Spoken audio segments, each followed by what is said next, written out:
The first thing Peter McAllan noticed was the sterile white ceiling, then the numbness in his fingertips, then the beep slow, steady, artificial. His eyes blinked against the harsh light, dry and unfocused. He rubbed them, more out of instinct than clarity. His throat was sandpaper. He turned his head slightly. Pain shot through his neck like a live wire. Someone was watching him. Not just someone something. It stood tall, hairless, with a body like a smooth sculpture and eyes too large for its narrow face. It watched Peter from across the small room, its elongated arms folded behind its back. The motionless stare was unnerving. Peter groaned, dragging his hand across his face, flinching at the tension in his shoulder. "Vitals stabilizing," the alien said. Its voice was high but metallic, like a flute echoing against glass. Peter coughed. "I need coffee, not medical aid." The alien didn't react. Another figure entered the room, this one slightly shorter, skin tinted an iridescent blue. It approached with a padded device in hand, holding it close to Peter's face. A faint hum vibrated through the air. Wait, don't do anything weird," Peter said, trying to shift upright but failing. His ribs protested sharply. "You sustained cranial impact and thoracic compression," the blue one said. "Your physiology is fragile, movement must be limited." "Yeah, tell that to gravity," Peter muttered. "Where am I?" "Observation Sector Delta. You were retrieved from the crash perimeter 5 hours ago." "Crash." His mind clawed at the word, then found it. The shuttle. He'd been on the supply run to Theta Station. Routine job, minor turbulence, then nothing.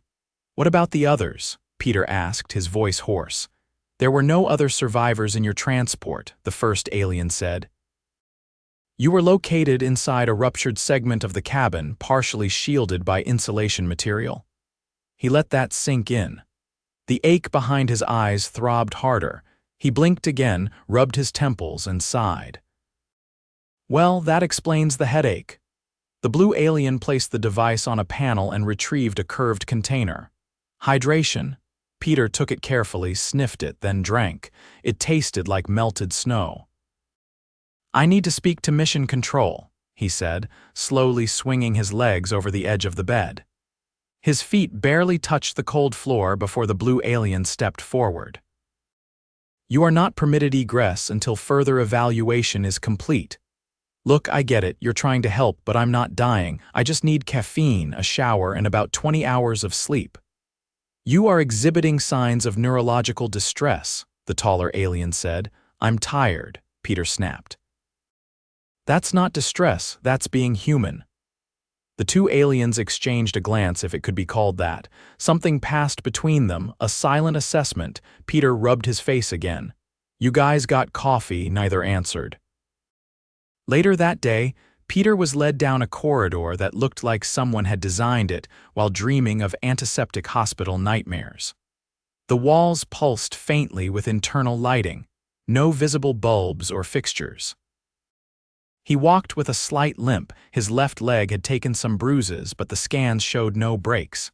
Still, every step jarred his sore ribs. "Where are we going?" he asked.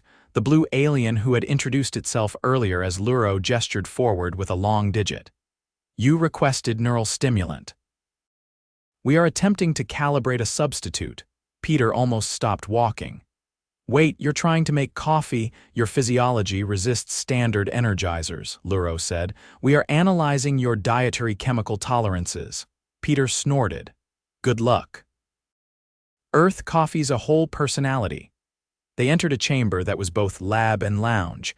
There was a central table filled with steaming vials. A screen displayed Peter's vitals in real time. Luro handed him a small vessel. "Caution. This contains methylxanthine analog, structurally similar to caffeine." Peter squinted at the dark fluid. "You just brewed alien coffee, didn't you?" He took a sip. It was bitter, not bad, not great, but it woke something in his brain. He exhaled slowly. "Okay," he said. "You might be on to something." The taller alien entered behind them. "You continue to resist standard recovery protocols. Your insistence on chemical stimulants is atypical of recuperative behavior." Peter lowered the cup. You ever try working a double shift with a cracked rib and no coffee? Didn't think so? By the third day, Peter was allowed mild activity. His vitals had stabilized, though the bruised ribs still limited motion. Luro had become his primary contact, patiently observing his recovery, asking endless questions about human biochemistry, sleep cycles, and emotional regulation. Peter found their curiosity exhausting. "So you people don't sleep?" he asked during one session. "We enter a regenerative stasis once every 30 planetary cycles," Luro replied. Peter stared at him. "That's like once a month," Luro nodded. Peter rubbed his face with both hands. "I'm not sure if I'm impressed or horrified." Luro tilted his head. "Your need for daily unconsciousness is inefficient. It renders you vulnerable for extended periods." "Yeah, well," Peter yawned, "we make up for it with sarcasm and caffeine." Luro blinked slowly. "Neither of which appear to have survival benefit. Shows what you know." The trouble started on the 5th day. A minor systems failure triggered a lockdown in the southern quadrant of the facility. Peter, who had been undergoing a mobility test, found himself sealed inside a maintenance corridor with no immediate access override. He sat down against the wall, wincing. "This is not helping my case for early discharge," he muttered. A voice crackled through the panel above him. "Peter McAllan, remain calm. Manual override will take approximately 23 minutes. Sure, it will. Luro, you there? I am monitoring. Your vitals are unchanged." "Yeah, well, I'm not thrilled about being stuck in a box again." "Not after the crash." There was a pause, then Luro said, "You are exhibiting signs of emotional disruption. It's called being claustrophobic, Luro. We were unaware that trauma could persist beyond physical injury." Peter leaned his head back against the wall. "You've got a lot to learn about humans."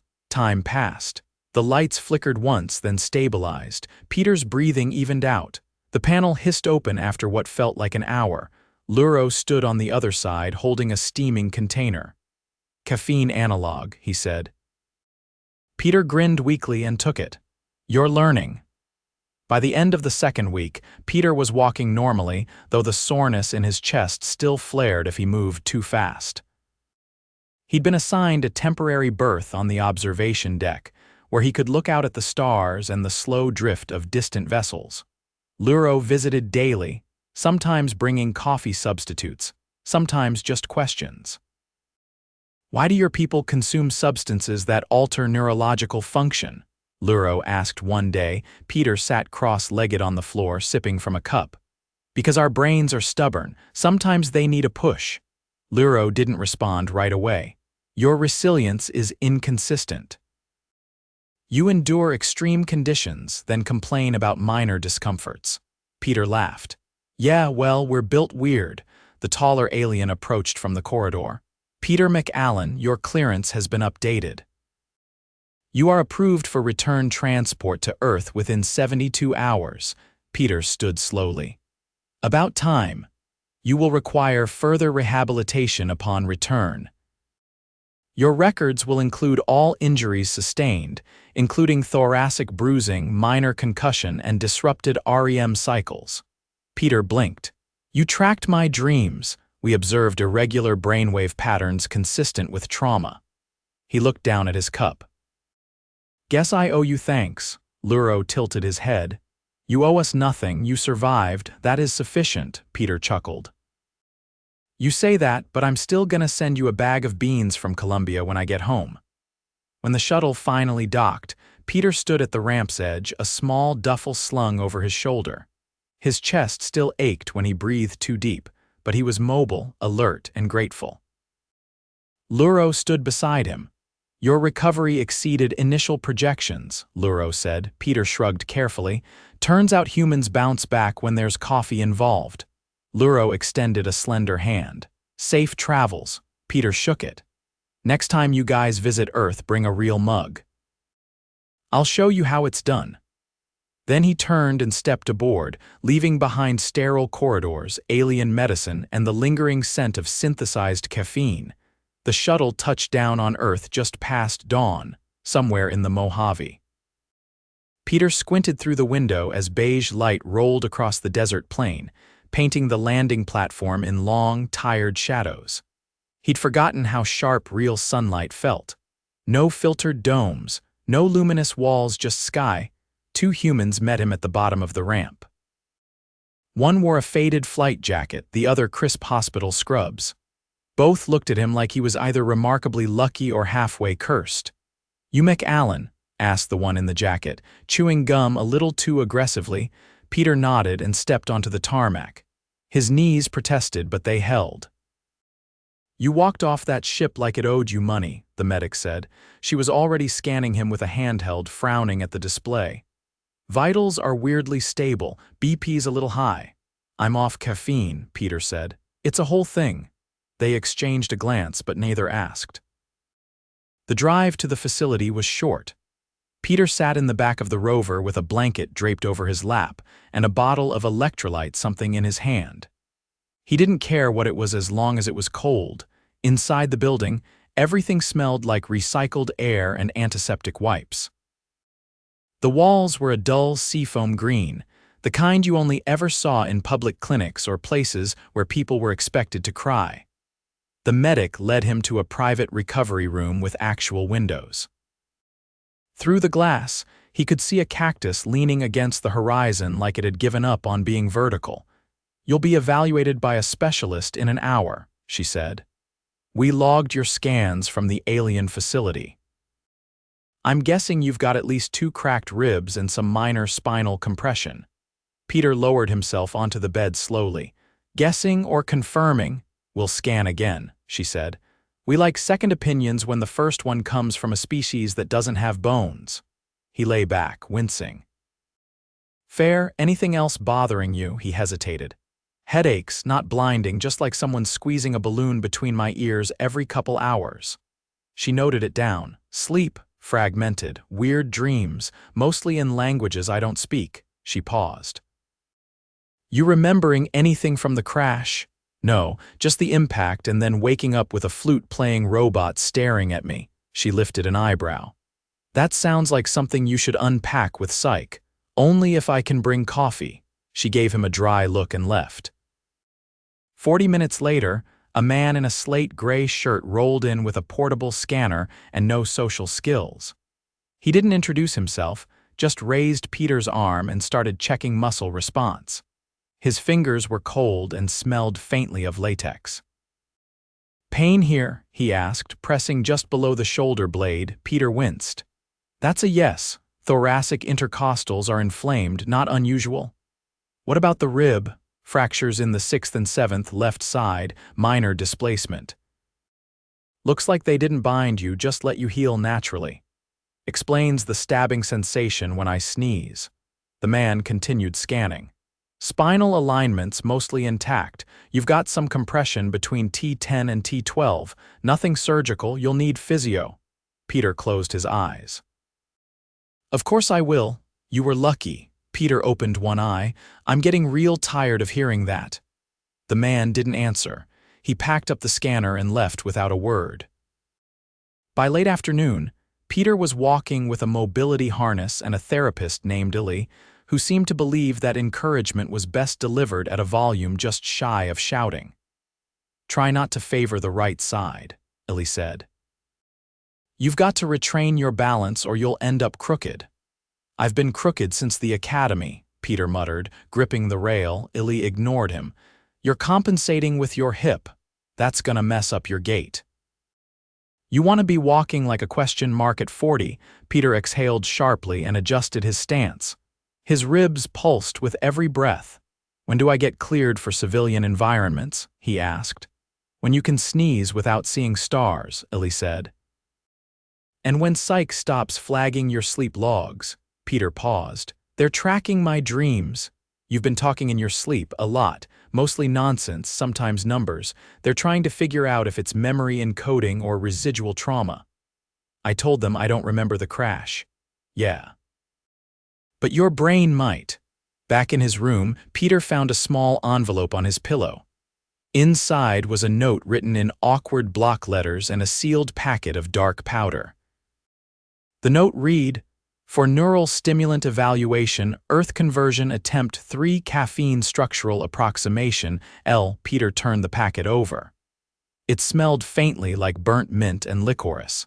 He stared at it for a long time before setting it aside. He didn't have the stomach to gamble with his central nervous system today. That evening, the lights dimmed automatically at 1900. He sat at the window, watching the last light drain from the sky. Somewhere in the hallway, a machine beeped in protest, then fell silent. He didn't sleep. The next morning, a man in a dark suit entered without knocking. He had thin glasses and a tablet he never looked away from. "You are Peter McAllan. Last I checked. I'm from the Interagency Liaison Division. We're conducting a debrief on all personnel involved in extraterrestrial medical encounters." Peter gestured vaguely at the chair. "Help yourself." The man didn't sit. "Did they administer any compounds you didn't recognize?" "Everything they gave me was labeled in about 47 symbols." "So yeah, any symptoms of altered perception?" Peter rubbed his temples. "Just dreams, and mild existential dread. Define mild. Like, waking up unsure if I'm still me but still brushing my teeth anyway." The man typed something and continued. "Were you in any unsupervised areas? Define supervised." The man looked up for the first time. "Are you being deliberately uncooperative?" Peter leaned back. "I spent 12 days on an alien medical slab drinking something that tasted like tree bark and regret." "What kind of cooperation are you expecting?" The man didn't respond. He tapped the tablet twice, then turned and left. Peter exhaled slowly, then reached for the powder packet Luro had sent. He stared at it again. Another knock. This one softer. A nurse leaned in. "You've got a visitor." Peter frowned. "Who?" She hesitated. "They didn't give a name, but they're not from here." He stood slowly, ribs protesting. The visitor stood in the atrium, tall, silver-skinned, with a soft shimmer that seemed to blur at the edges. Peter recognized the shape but not the face. It wasn't Luro, but it was the same species. He approached cautiously. "You are McAllan?" "I am. I carry a message from Luro. He regrets being unable to deliver it personally." The alien held out a small device. Peter took it, feeling the hum through his fingertips. "Luro believes your neural patterns were altered by the crash environment. He believes your memories are not gone but misfiled." Peter blinked. "Misfiled? Your mind protected itself by misplacing the impact sequence." "Luro believes exposure to certain stimuli may trigger reintegration." Peter looked down at the device. "What kind of stimuli? Patterns, fragments of sound? You were exposed to a resonance field during recovery. Its imprint may remain." Peter frowned. "You're saying I need to listen to alien elevator music until I remember crashing into a mountain?" The alien tilted its head. "More or less," Peter exhaled. "Of course." The alien turned to leave, then paused. Luro also said, "Thank you." "For what?" "For making him laugh." "It is not something our people do often." Peter watched the figure retreat down the corridor and disappear around a corner. He turned the device over in his hand, then sat down on the nearest bench. The hum in his fingers hadn't stopped. The hum from the device hadn't stopped by the time Peter returned to his room, though it had faded into a low, rhythmic pulse that seemed to echo faintly under his skin rather than in his ears. He sat on the edge of the bed and set the device on the table beside a half-melted packet of electrolyte tablets. The room smelled faintly like recycled air and the plastic covering on institutional pillows. He placed both feet flat on the floor and leaned forward, elbows on his knees, watching the device. It was matte gray, shaped like an egg with one flat side, no visible buttons or openings. Just the slow, pulsing light at its center, a knock at the door. This time, the visitor entered without waiting. Ellie stepped in, holding a tablet under one arm and a rolled towel in the other. "You missed the afternoon mobility session." Peter gestured toward the table. "Got distracted by alien tech. Might be rewiring my brain." Ellie dropped the towel onto the chair by the window and sat. "You mean that thing humming like a broken refrigerator?" "It's a memory trigger, apparently. Luro sent it."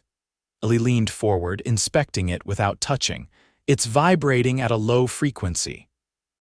I can feel it in my teeth. Peter rubbed the back of his neck. They think it might help me remember the crash, something about sound patterns locking memory pathways, or it's a space paperweight, hard to say. He picked it up again.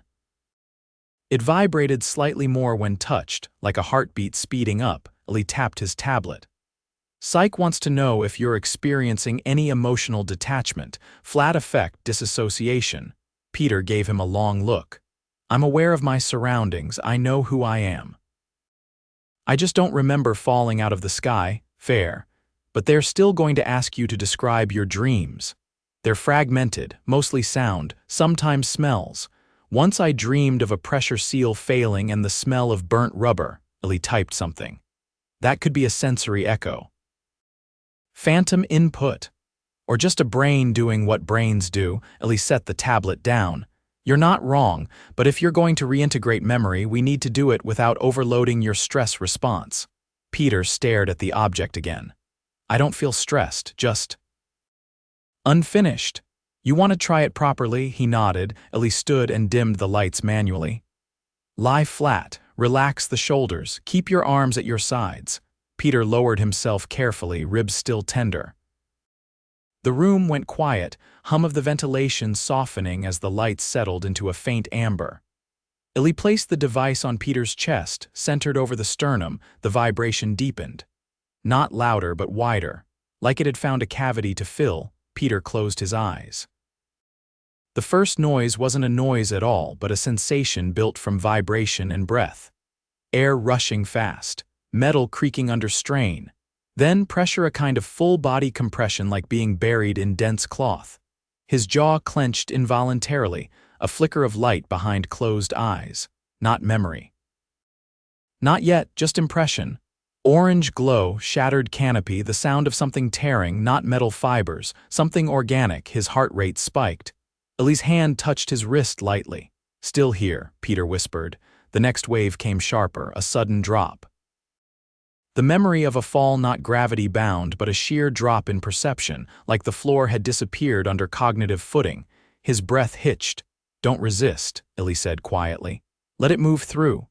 Then, unmistakable, the thud, not inside the dream, inside his chest, the thud of impact.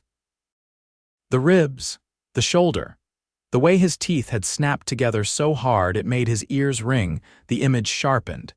He saw the internal panel rip off the wall and crush the navigation console, a spray of interface shards.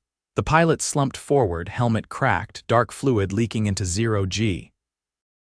His stomach turned, the hum stopped. Peter opened his eyes fast, chest heaving. Sweat slicked his forehead, dampening the pillow behind him. Ellie removed the device and placed it on the table again. You back? Peter nodded once. I remember. Ellie waited. The pilot was Reynolds. He was already unconscious before we hit. I think he had a seizure or something. We were off course by a few degrees, but I didn't notice. I was securing cargo restraints. Why didn't the auto-correction engage? Peter shook his head slowly. The nav array was already compromised. The module failed in 3 segments. I remember trying to override, but we had less than 6 seconds. Then the floor pitched up and the lights blew out. Ellie leaned back, crossing his arms. That's enough for today. Peter sat upright with effort. That wasn't all. I remember the insulation panel. I didn't crawl under it. It fell, covered me just before the hull tore open. Which explains why you're not dead. Peter looked at his hands. They were shaking slightly. They weren't wrong about the memory being there, he said. No. They weren't. Later that evening, Peter stood under the hot spray of the facility's water unit, arms braced against the wall. His shoulder still ached when rotated, but the tension in his lower back had eased.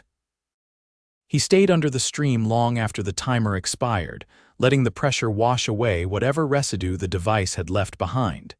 He dried off and dressed slowly, then sat on the bed staring at the packet Luro had sent. The powder was sealed in a transparent sachet, fine-grained and nearly black. He tore it open and poured it into the thermos that had been sitting on the counter all day. The water was lukewarm, but it dissolved instantly, swirling into a deep reddish brown. He took a sip. It was Complex, a mix of bitter and something vaguely floral, not unpleasant, nowhere near coffee. But it had a grounding quality, like inhaling deeply after a storm. The headache that had been circling since morning eased by degrees. He held the thermos loosely and walked back to the window. Outside, the desert was bathed in pale pink, the last light catching on the edge of the horizon like a match being struck. A voice spoke behind him. "You're cleared for release." Peter turned. The liaison officer from earlier stood in the doorway, tablet in hand, same expressionless face. "Medical and psych agree. You're stable. Transport leaves at dawn." Peter raised the thermos. "You want to confiscate this?" The man glanced at it. "Wasn't logged, doesn't exist." Peter turned back to the window. "Sounds about right." The man lingered. "They'll want a full report when you return. The memory recall will be of interest." Peter didn't answer. The man left. At dawn, Peter boarded the transport shuttle alone. No fanfare, no final inspection. Just a long corridor, a slow hiss of pressurization, and the faint scent of dust on metal.